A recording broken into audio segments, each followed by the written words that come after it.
I'm Ohad Karnieli, the founder and CEO of ADVA Biotechnology, a company that developed this amazing cell manufacturing platform.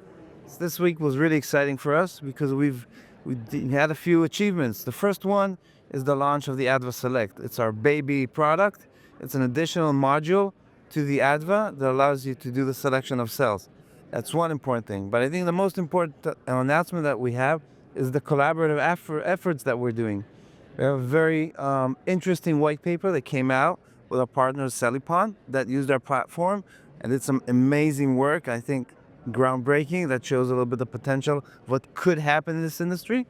We have another collaboration with Genix, a wonderful company here from the US that adds the final formulation to the line. So in a collaborative effort, I think we're giving the whole solution and new technologies to the industry.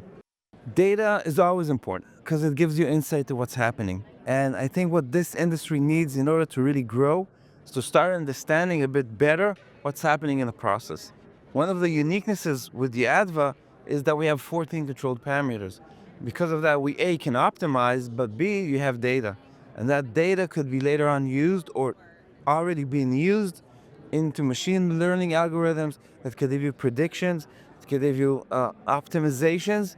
And you really see that this big question of donor to donor variation, of when will the cells be ready, of the quality, could definitely be solved by using these amazing tools that we're using on daily basis, but not in this industry. I think we're starting to show that it's possible, it's doable, it's simple, and it's worthwhile.